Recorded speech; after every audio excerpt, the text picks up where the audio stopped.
see what I see?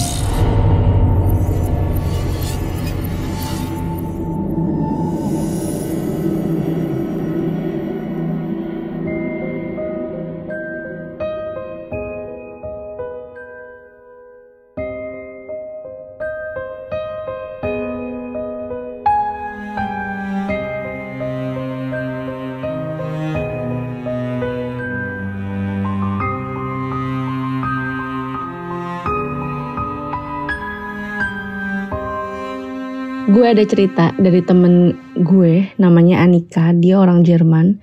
Dan Anika ini cerita pengalaman terburuknya tentang horor waktu dia harus pindah kerja keluar kota. Orang Eropa gitu kan memang paling anti banget ya sama cerita hantu, horor gitu. Makanya pas dia ngalamin kejadian ini dia kayak awalnya ngerasa ini dia gila karena lingkungan apa gimana gitu. Tapi akhirnya dia terima aja ya kayak mungkin ya emang ada hantu gitu. Jadi karena harus pindah kantor, waktu itu dengan kontrak yang lumayan panjang, Anika ini mau gak mau pindah apartemen kan. Waktu itu Anika masih karyawan biasa, jadi dia masih berencana untuk pindah ke apartemen yang murah harganya, tapi kalau bisa tuh luas, besar gitu. Ya emang takes time sih nyarinya, tapi akhirnya dia dapet di internet apartemen 3 lantai yang harganya masuk akal banget di kantongnya dia waktu itu. Walaupun di lantai 1 masih ada ownernya waktu itu, Anika ngerasa nggak keberatan. Soalnya dia memang berencana untuk pakai 1 lantai aja, antara lantai 2 atau lantai 3 yang mana yang available lah gitu. Soalnya menurut dia 1 lantai aja cukup, yang penting lebar, luas, dan murah gitu. Nah, sesampainya di tempat yang dia lihat di internet itu, dia ketuk tuh pintu lantai 1, tempat di mana si ownernya tinggal. Setelah beberapa saat nunggu, akhirnya pintu dibuka juga. Anika dan owner langsung saling berkenalan, terus Anika memastikan kalau, "Pak, bener nggak nih harga lantai 3 atau lantai 2 sesuai dengan yang dilihat di internet gitu." Dan setelah ngobrol sama si owner, ternyata ownernya mungkin ngerasa Anika nih bisa ngurus rumah atau gimana gitu ya. Jadi justru si ownernya itu menawarkan, gimana kalau lo tinggal di lantai 1 aja, ini ruangannya kan luas, terus bersih, terus di belakang, di deket dapur, itu ada halaman di mana kamu bisa nongkrong di situ, bisa santai-santai. Santai aja, harganya juga disamain aja dengan lantai 2 dan lantai 3 gitu. Lah, dengar tawaran yang kayak gitu, Anika seneng banget dong. Dapat ruangan yang lebih luas dari yang dia lihat di internet, tapi harganya sama gitu, harganya murah. Ya udah, Anika langsung setuju dengan tawaran si owner itu. Setelah beberapa saat ambil sedikit barang dari lantai 1, akhirnya ownernya pamit untuk keluarlah, pergi dari tempat itu dan dia menuju ke tempat tinggalnya yang lain. Saat ownernya lagi keluar apartemen, Anika itu sekilas ngeliat dari pantulan kaca yang ada di pintu utama, kalau dia ngeliat ownernya itu pergi dari apartemen yang dia tinggalin sambil senyum yang menurut Anika itu ekspresinya aneh. Ya, tapi sebenarnya Anika juga nggak mikir apa-apa ya dari senyuman si owner, cuman kayak penasaran aja kenapa senyumnya kayak gitu.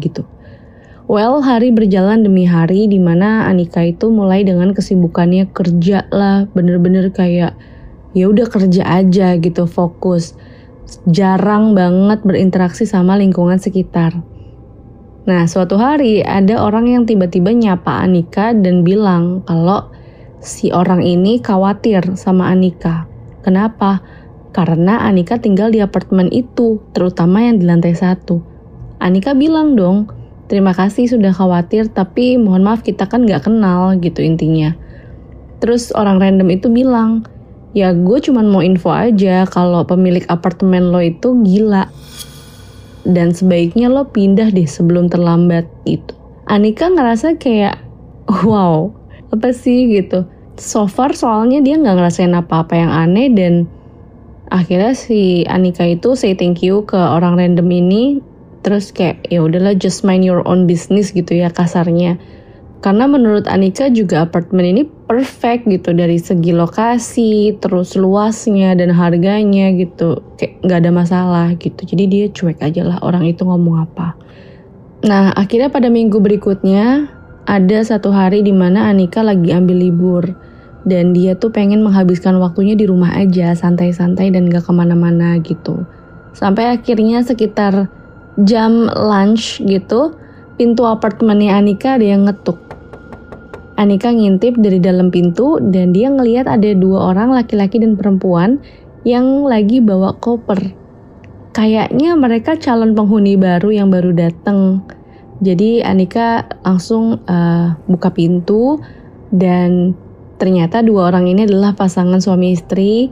Mereka menyapa Anika dan dengan sangat ramah membawakan makanan siang untuk Anika sembari menyapa tetangga baru gitu katanya. Mereka tinggal di lantai 2 dan berencana untuk ngobrol lah dengan Anika karena mereka ngerasa di sini sepi banget. Jadi jarang ada orang yang bisa diajak ngobrol, sedangkan mereka itu tipe orang yang pengen ngajak ngobrol gitulah.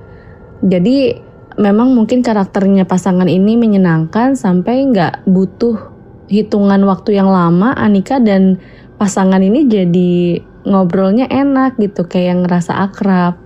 Dan hitung-hitung lumayan juga sih buat Anika yang selama ini kerja terus kan. Mungkin dia kepalanya tegang terus gitu. Jadi ngobrol dengan orang baru bisa membuat dia sedikit rileks gitu.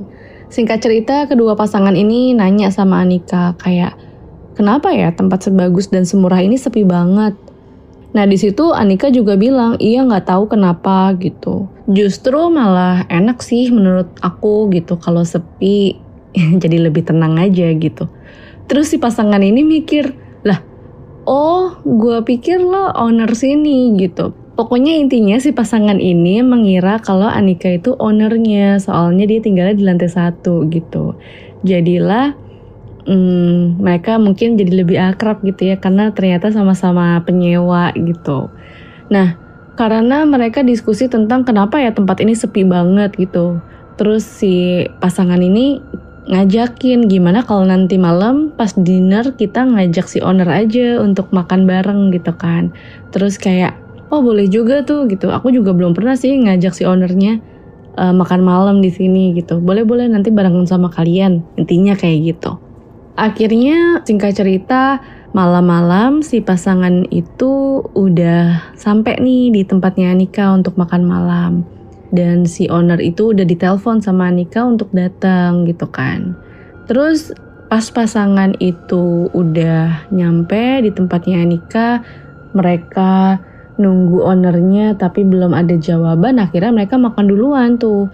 Mereka makan duluan, tiba-tiba mati lampu. Nah karena mati lampu, jadilah si Anika ini berpikir kayaknya si owner gak usah kesini sekalian gak sih, soalnya mati lampu gitu kan. Nah akhirnya Anika langsung berusaha mencari HP-nya gitu karena gelap kan. Pas dia lagi cari HP, pintunya kebuka dari dalam. Nah terus ketutup lagi. Dia pikir oh mungkin si pasangan itu cabut kali ya gitu kan. Ya udah gitu. Akhirnya Anika menemukan handphonenya, terus dia hubungin dong si ownernya mau ngasih tahu kalau nggak usah datang deh, ini mati lampu. Nah pas Anika lagi telepon si ownernya, tiba-tiba ada suara dering HP terdengar persis di depan pintu apartemennya Anika. Saat itu juga Anika berpikir kalau ownernya udah sampai di depan pintu dong, karena dia nelpon owner, ada suara dering HP ownernya di depan pintu gitu.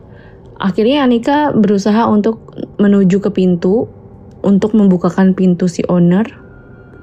Tapi sebelum dia sampai ke pintu, tiba-tiba kayak kenceng banget ngetuk pintunya kayak orang marah-marah gitu kan. Akhirnya Anika ini ngintip dari lubang pintu. Dia pengen lihat yang gedor beneran si owner atau siapa gitu kan. Pas dia lihat dari lubang, ternyata itu adalah ownernya yang ngetok-ngetok sambil bawa semacam kapak kayu gitu.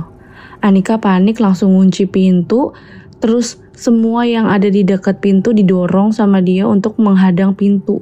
Bahkan kayaknya meja makan juga dia taruh di depan pintu ya biar gak bisa masuk tuh si owner yang bawa kapak itu. Karena kayaknya keadaannya tegang banget, si Anika takut kalau si owner itu bisa nerobos pintunya, dia kan bawa kapak. Akhirnya Anika ini kayak random nyari suatu tempat di mana dia bisa ngumpet gitu. Nemulah dia sebuah lemari yang posisinya di dekat pintu tapi agak mojok gitu. Pas lagi di dalam lemari, dengan keadaan yang sangat panik, Anika ngerasa kok kayak udah ada orang lain di dalam ya gitu. Anika kaget banget. Kok udah ada orang yang ngumpet di sini gitu.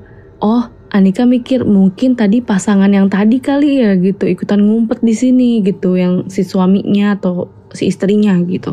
Terus tanpa ngelihat orangnya yang ada di dalam lemari itu, Anika refleks nanya, "Lu ngumpet di sini juga?" gitu. Terus si orang yang di dalam lemari itu bilang, "Iya, lu mendingan ngumpet di lain tempat aja, jangan di sini," gitu. Terus Anika jawab, "Kenapa? Sempit ya lo ya?" gitu. Terus si orang yang ada di dalam lemari itu bilang, "Bukan, ini tempat ngumpet gue terakhir kali waktu dibunuh sama si owner."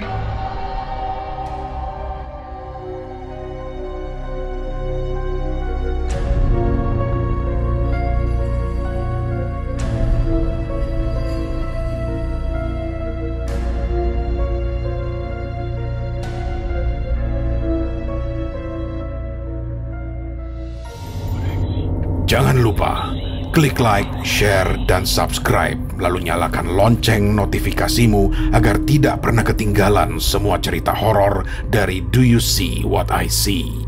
Kamu juga punya pengalaman horor?